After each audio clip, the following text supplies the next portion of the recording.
8 ayat 1 sampai ayat 5. Duduk, tapi hati kita terangkat kepada Dia untuk sama-sama kita menikmati kebenaran firman Allah. Demikian tulisan firman Allah.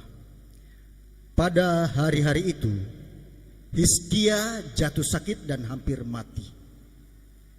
Lalu datanglah Nabi Yesaya bin Amos dan berkata kepadanya, beginilah firman Tuhan, sampaikanlah pesan terakhir kepada keluargamu, sebab engkau akan mati, tidak akan sembuh.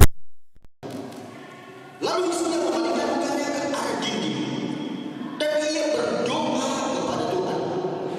Ia berkata, Tuhan, ingatlah kiranya bahwa aku telah hidup di hadapan-Mu dengan setia dan dengan tulus hati, dan bahwa aku telah melakukan apa yang baik di mata-Mu. Kemudian menangislah Hizkia dengan sangat. Maka berfirmanlah Tuhan kepada Yesaya, pergilah dan katakanlah kepada Hizkia, beginilah firman Tuhan Allah Daud, bapa leluhurmu, telah kudengar doamu dan telah kulihat air matamu. Sesungguhnya aku akan memperpanjang hidupmu 15 tahun lagi. Saudara-saudara yang terkasih dalam Tuhan, ada banyak kisah yang saya yakin yang pernah terjadi di dunia ini. Itu sebabnya Yohanes pernah berkata, kalau mau ditulis, ini dunia tidak cukup.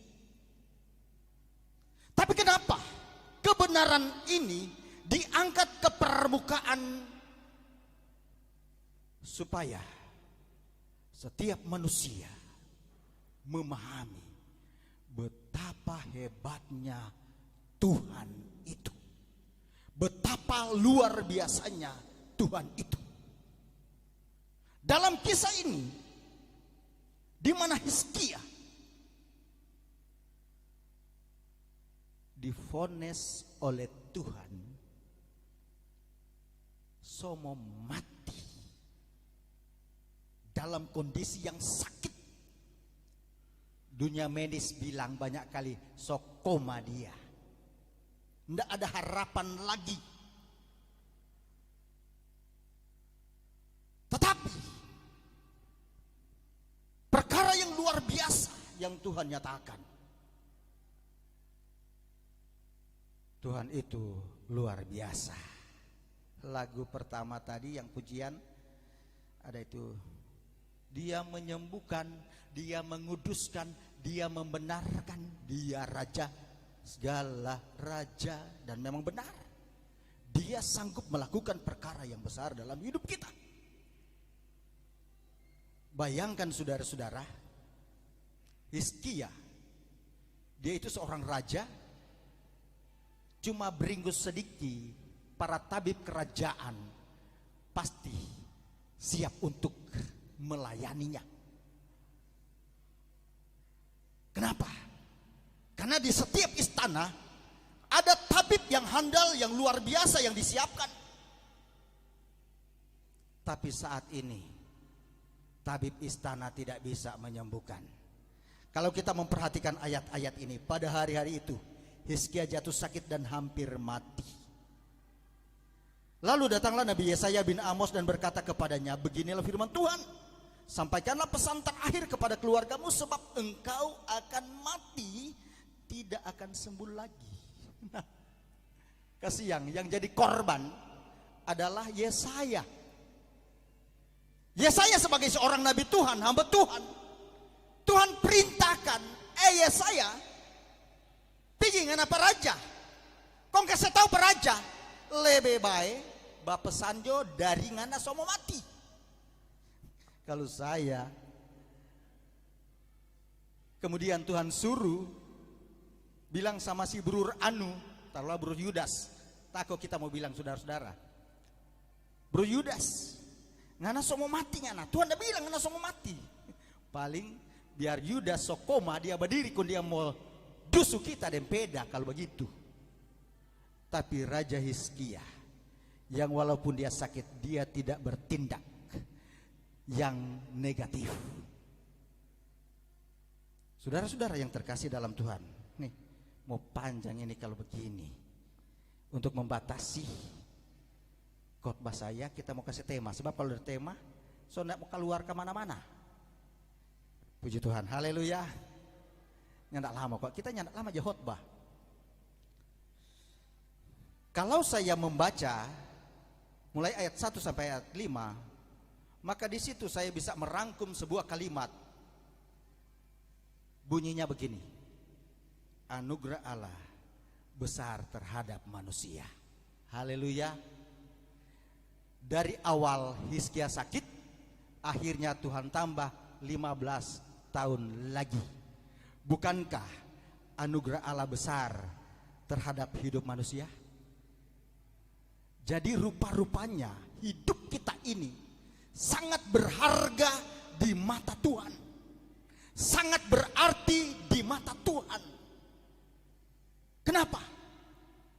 Karena Allah sangat memperhatikan kehidupan kita. Nah, untuk meraih bagaimana anugerah Allah itu terhadap hidup kita, maka tentu ada hal-hal yang perlu kita lakukan. Saudara-saudara yang terkasih dalam Tuhan, memang dalam perjalanan kehidupan kita sebagai manusia, banyak beban-beban berat yang kita hadapi, khususnya penyakit yang lebih berat mau dihadapi. Saya mau tanya, kira-kira di antara saudara-saudara ada yang tidak pernah sakit? Coba angkat tangan. Kalau ada yang tidak pernah sakit, apakah cuma sakit beringus, yang flu-flu itu, batuk, tetap namanya penyakit ya penyakit. Jadi kira-kira ada di antara saudara yang tidak pernah mengalami apa yang namanya sakit? Semua pernah sakit kote. Saudara, tubuh yang kecil ini jadi rebutan oleh penyakit. Sehebat-hebatnya kita memelihara hidup ini, tetap akan jadi rebutan oleh penyakit. Kira-kira di sini ada dokternya enggak? Kalau ada dokter, kita mau tanya, kalau ada, kira-kira penyakit yang ada di dunia ini boleh berapa? Kalau siapa tahu, kira-kira siapa yang tahu? Tuh penyakit di dunia ini kira-kira boleh berapa? Ada yang tahu? Di sini ada yang tahu penyakit yang ada di dunia ini kira-kira boleh berapa? Saya pernah hitung, menurut saya yang tidak bergerak di dunia medis, cuma hitung ya penyakit yang saya tahu, saya hitung ada 262. Itu yang saya tahu. Apakah benar atau tidak, tapi saya sempat hitung penyakit-penyakit yang ada. 262. Bayangkan. Brur, berapa kilo, Brur? Boleh berapa kilo? 60. Bayangkan ini 60 kilo ini penyakit mau baku rebe mau masuk yang jumlahnya 262.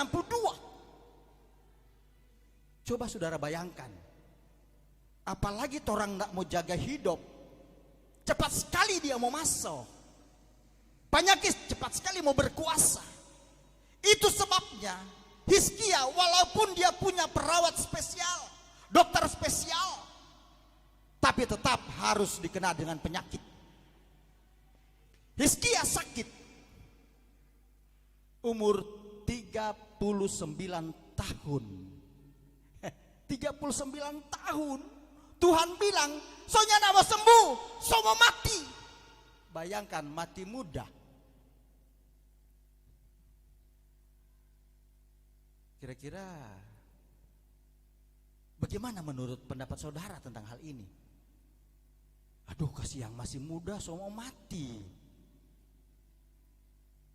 Karena dia berumur 54 tahun baru meninggal.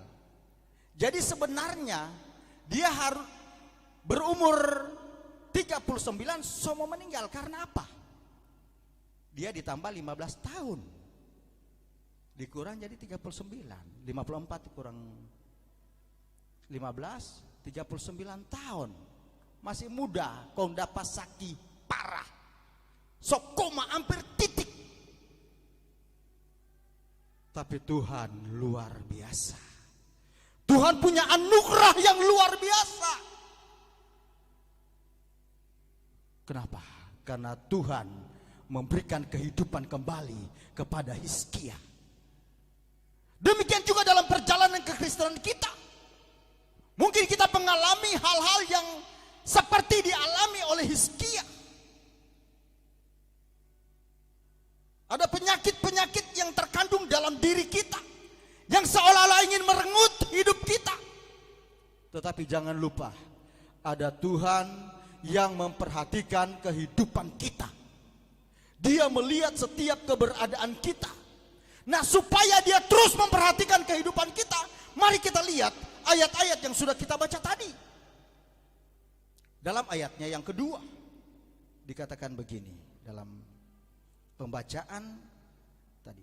Lalu Hizkia memalingkan mukanya ke arah dinding dan ia berdoa kepada Tuhan.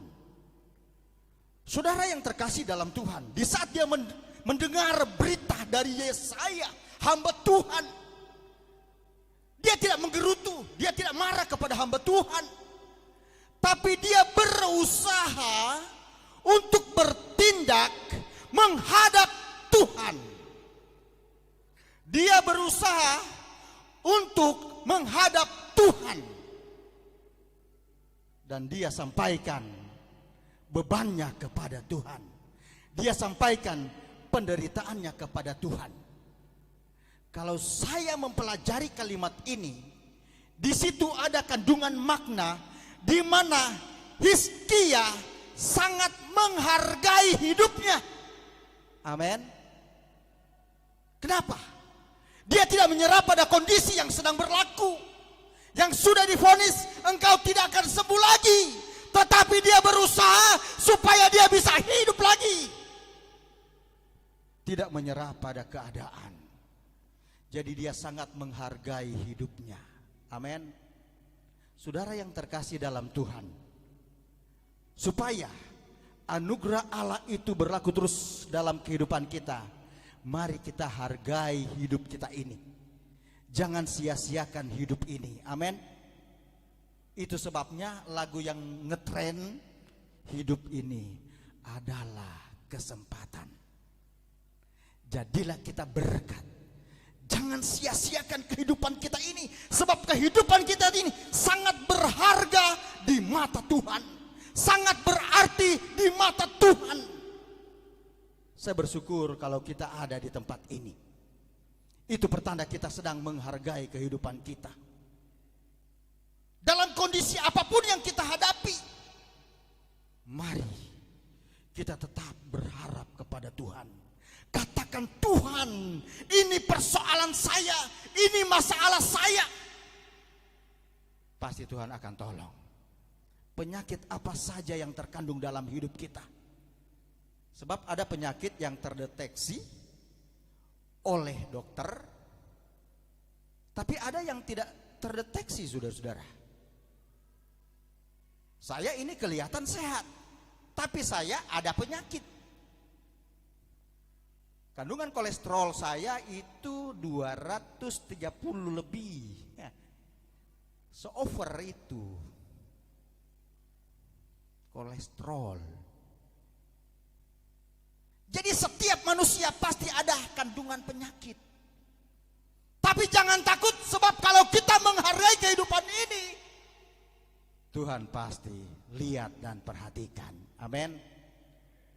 Tuhan pasti menolong setiap kehidupan kita.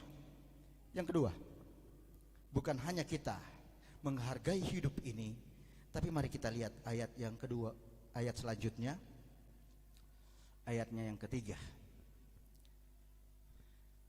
Dikatakan begini, ia berkata, Tuhan, ingatlah kiranya bahwa aku telah hidup di hadapan-Mu dengan setia.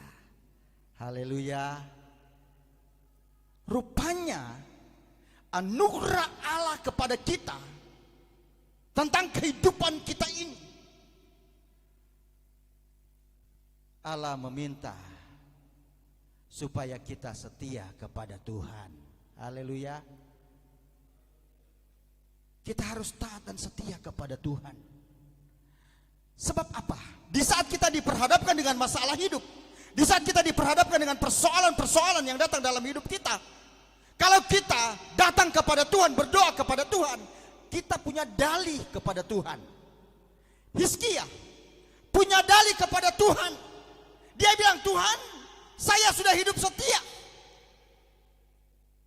Maka di sana hati Tuhan tergerak oleh belas kasihan karena Hizkia setia kepada Tuhan. Jadi yang kedua, gereja Tuhan harus setia kepada Tuhan. Itu sebabnya firman Allah berkata bahwa hendaklah engkau setia sampai akhir. Jangan hanya setia, cuma pertama-pertama orang bilang panas-panas tai ayang. Aduh, lama-lama mana tuh ses ini, mana tuh brur ini dang. Sudah tahu di mana. Tapi prinsip dasar orang setia, mulai dari sekarang sampai selama-lamanya, dia pasti akan setia kepada Tuhan. Haleluya. Kalau dia setia kepada Tuhan, orang boleh komplain ke Tuhan. Di saat orang punya masalah, orang bilang, Tuhan, kita rekan so setia pak Tuhan, masa Tuhannya nak mau tolong? Pembuktiannya kan Hizkia. Hizkia menghadap Tuhan, dia bilang, Tuhan, kita so setia pak Tuhan. Maka Tuhan punya pertimbangan. Tapi kalau kita tidak setia, orang minta pak Tuhan, Tuhan bilang, ngana lenin tahu gereja, nen tahu ibadah, mau tuntut. Tapi kalau kita yang setia, pasti Tuhan mendengar setiap apa yang menjadi keluh kesah kita. Haleluya. Karena kesetiaan itu paling menentukan untuk kita masuk pada kerajaan kekekalan, yaitu sorga. Itu yang kedua. Yang ketiga, masih dalam ayatnya yang ketiga.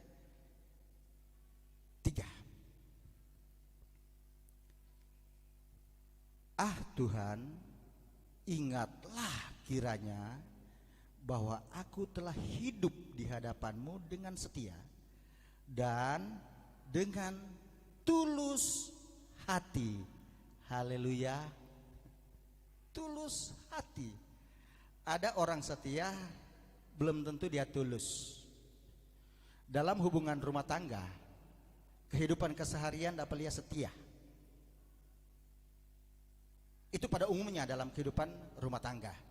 Dapat lihat, setia. Tapi belum tentu ada ketulusan. Tapi di sini semua tulus.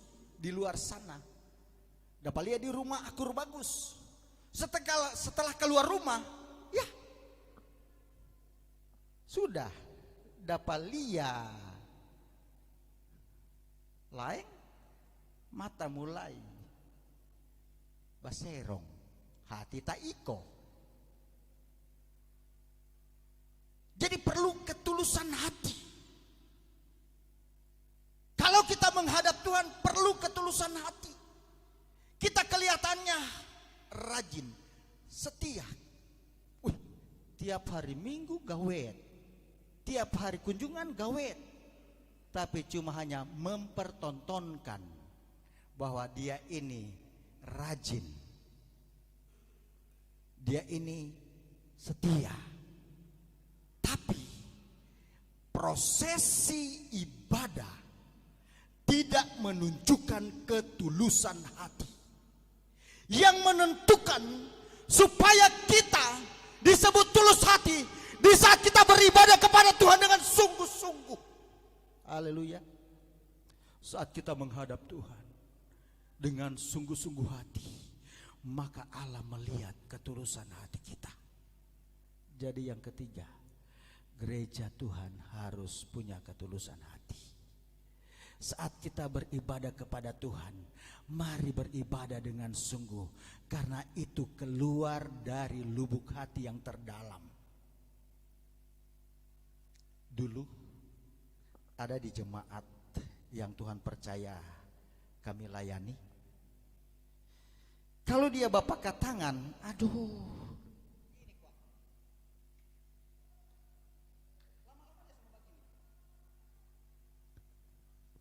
kita bilang jemaat begini, ini jemaat tidak betul ini.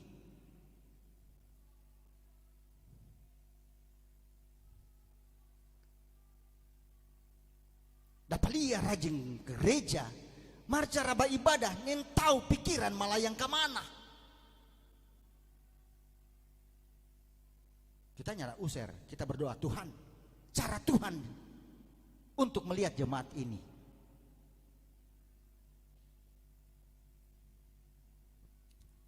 Kage-kage, so pindah. Oh, bagus itu. Mau didik nih mau. Kalau dengar firman Tuhan, maraju dia. Kita bilang, Tuhan jo atur pada dia. Kage-kage so pindah. Pindah gereja A, pindah gereja B, pindah gereja C. Kok masyarakat bilang begini, tiapanya nak pi Islam jo. Karena apa? Kehadiran tiap lihat bagus, tapi untuk menghadap Tuhan tidak ada ketulusan hati. Tapi kalau kita tulus di hadapan Tuhan, di saat kita menyanyi pujian, biar false, kita menyanyi dengan sungguh-sungguh, pasti Tuhan dengar sangat merdu. Biar suara merdu, kalau nyanda sungguh-sungguh, nyanda tulus dengan Tuhan, Tuhan dia dapat dengar false itu. Penyembahan biar cuma orang bilang haleluya Tuhan, haleluya. Nyanda sama dengan Mikey Melody, haleluya, amin Tuhan. Biar bukan begitu, biar cuma kata haleluya yang nyanda sempurna. Tapi di mata Tuhan sempurna karena hati kita tulus di hadapan Tuhan. Amin. Itu yang diperkenankan oleh Tuhan. Sehingga di saat kita memohon kepada Tuhan, di saat kita sakit, pasti Tuhan sembuhkan, Tuhan pulihkan. Di saat kita susah, pasti Tuhan memberi pertolongan. Di saat kita dalam penderitaan, Tuhan pasti memberi jalan keluar. Yang keempat, aduh banyak ini. Masih ayat 3. Memang ada banyak rahasia dalam ayat 3 itu. Haleluya. Ayat 3. Bagian D. Dan bahwa aku telah melakukan apa yang baik di matamu. Haleluya. Apa yang baik. Ada banyak ayat-ayat yang saya siapkan sebenarnya, tapi kalau tamu ayat lebih panjang. Apa yang baik di mata Tuhan. Hizkia selalu melakukan apa yang baik di mata Tuhan. Itu sebabnya Paulus pernah berkata, jangan jemu-jemu berbuat baik. Haleluya. Jangan jemu-jemu berbuat baik. Perbuatlah kebaikan yang kita bisa buat. Dalam bilangan dikatakan bahwa perbuatan baik yang engkau telah tunjukkan dalam membangun bait Allah, itu Tuhan perhitungkan. Itu dalam bilangan. Itu adalah bagian dari perbuatan baik. Kemudian dalam surat Korintus dia berkata bahwa tebarkanlah kebaikan kepada semua orang. Jadi saudara-saudara yang terkasih dalam Tuhan, betapa luar biasanya kalau kehidupan kita melakukan perkara-perkara yang baik di mata Tuhan. Haleluya. Kalau kita melakukan hal-hal yang demikian, itu luar biasa. Sekali lagi saya mau katakan, jangan jemu-jemu berbuat baik. Haleluya. Jangan jemu, jangan bosan. Memang untuk melakukan kebaikan tidak mengenakan, tapi itulah kewajiban gereja Tuhan. Itulah satu keharusan gereja Tuhan. Dan pada akhirnya, di saat hal-hal itu ada dalam kehidupan kita, maka Tuhan sangat peduli dengan kita. Tuhan sangat memperhatikan setiap kehidupan kita. Itu sebabnya Hizkia mendapat hadiah bonus umur panjang 15 tahun lagi. Bayangkan, ini hamba Tuhan Yesaya sudah pulang dia. Habis bicara Pak Hizkia, pulang dia. Baru sampai di pelataran, Tuhan bilang, Hizkia, balik. Siapa Tuhan? Bilang Pak Hizkia. Bilang apa dang? Tadi so bilang lagi, engkau tidak akan sembuh lagi. Kasih berbagai jatuh harta-harta. Siapa ahli waris? Putra mahkota mau ganti. Kong ini apalagi mau bilang? Hizkia, Pi bilang, Yesaya, Pi bilang Pak Hizkia, dia mau hidup, mau tambah 15 tahun lagi. Luar biasa Tuhan. Haleluya. Haleluya. Tuhan itu luar biasa. Yang terpenting kita sebagai gereja Tuhan harus menghargai hidup ini. Kemudian kita setia kepada Tuhan, punya ketulusan hati, maka kita bisa melakukan apa yang baik di mata Tuhan. Maka setiap apa yang kita pohonkan, apa yang kita keluhkan kepada Tuhan, Tuhan pasti memperhatikan kita. Itu sebabnya kalau orang sakit,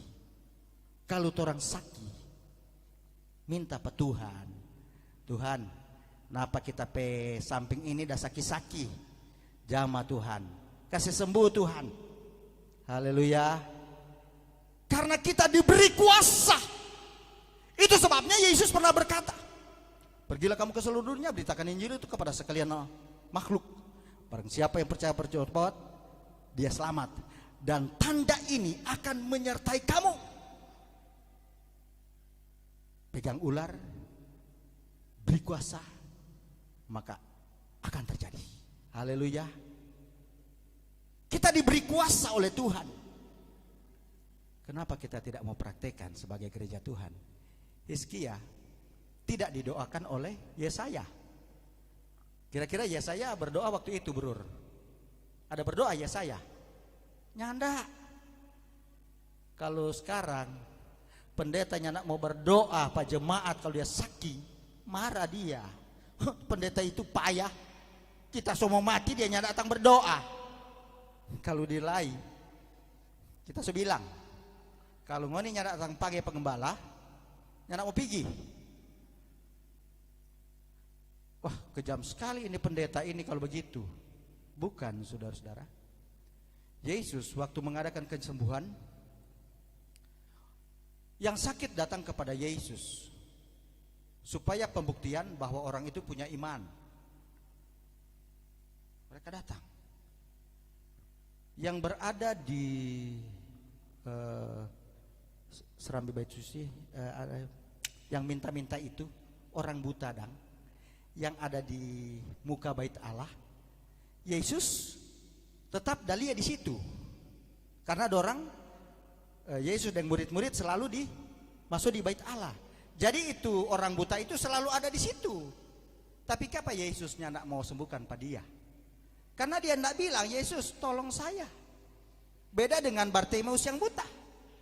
Saat dia mendengar Yesus, dia berteriak, Yesus anak Daud, kasihanilah aku. Tapi yang di muka bait Allah itu nyanda. Nanti Petrus dan dia petamang sembuhkan pada dia. Jadi kita bilang kalau nyandak panggil kita nyandak mau pergi biar semua mati. Karena ada kalanya gembala pergi, dorang pe iman nyandak pa Tuhan. Tetapi saya mengajar kepada mereka bahwa di dalam hidupmu ada kuasa. Di saat engkau berdoa pasti sembuh. Bukan karena orang lain, tapi imanmu yang menyembuhkan engkau, imanmu yang menyelamatkan engkau. Yesus juga pernah berkata selalu begitu. Jadi Tuhan punya kuasa ada dalam diri kita masing-masing. Itu sebabnya di saat kita sakit datang kepada Tuhan. Tuhan, jamah kita pesaki ini. Dokter mungkin soalnya tidak bisa mau sembuhkan, tapi Tuhan punya kuasa untuk memulihkan. Tuhan punya kuasa untuk memulihkan, menyembuhkan kita. Haleluya. Jangan orang berpikir kita tidak sakit kok ini. Tapi ingat, ada 200 lebih penyakit. Lebih kalau lebih mau berusaha, mau gerogot orang hidup. Tapi kalau orang siap menjaga kehidupan ini, pasti akan terlindung dan terselamat. Haleluya. Puji Tuhan. Saya tidak berkata panjang, tapi saya yakin bahwa kebenaran firman Allah ini akan menjadi kekuatan bagi kita. Sekali lagi saya mau katakan bahwa di dalam hidupmu, di dalam hidupku ada kuasa yang besar, yaitu kuasa Roh Kudus yang dapat menolong kita dalam kondisi apa saja. Pasti karena ada kuasa, semua dapat teratasi. Sebab Tuhan di atas segala masalah, Tuhan di atas segala persoalan. Hidup ini adalah kesempatan. Haleluya. Mari singers, puji Tuhan. Kita yakini bahwa Tuhan sanggup menolong kita. Permasalahan Hizkia adalah penyakit. Mungkin ada di antara saudara punya permasalahan sakit. Tuhan sanggup menolong saudara.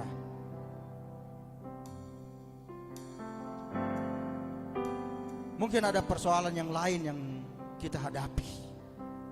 Tuhan sanggup menolong.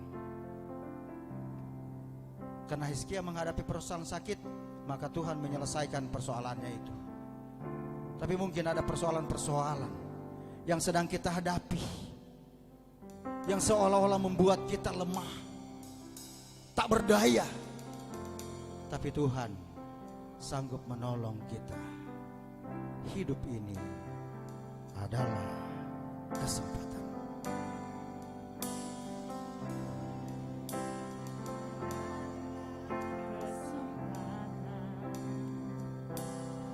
Hidup ini untuk melayani Tuhan. Jangan sia-siakan waktu yang Tuhan beri. Hidup ini sementara. Hidup ini adalah kesempatan. Saudara-saudara yang terkasih dalam Tuhan, selama kita masih ada, itu pertanda Tuhan masih memperhatikan setiap kehidupan ini. Dan kalau Tuhan memperhatikan hidup ini, maka kita harus menjadi berkat. Haleluya. Tuhan, pakailah hidupku, haleluya, selagi aku masih kuat. Bila saatnya nanti ku tak berdaya lagi, hidup ini sudah jadi berkat. Oh Tuhan, haleluya, pakailah hidupku, ya Roh Kudus, ya Roh Kudus, ya Ramadakaya dasar. Inilah hidup kami Tuhan. Inilah keberadaan kami Bapa. Kau lihat setiap kehidupan kami, oh Tuhan. Sama-sama kita berdiri dan nyanyikan bahwa pujian ini dapat menolong memberkati setiap keberadaan. Haleluya. Bila saatnya nanti ku tak berdaya lagi, hidup ini sudah jadi benar. Oh Tuhan, saudara yang terkasih dalam Tuhan, masing-masing kita diberi Tuhan kuasa agar supaya kita dapat menghadapi segala masalah persoalan hidup. Itu sebabnya mari kita sampaikan kepada Tuhan. Di saat kita punya masalah, di saat kita punya persoalan, maka datang kepada Tuhan, katakan, Tuhan, ini masalah saya, ini persoalan saya Tuhan. Haleluya. Praktekkan dalam hidupmu sebelum engkau mempraktekkan kepada orang lain. Haleluya. Amin.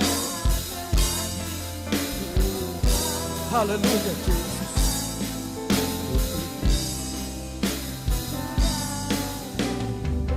Oh Tuhan.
Selagi masih ada kesempatan Tuhan, kami mau menghargai hidup ini di hadapan Tuhan.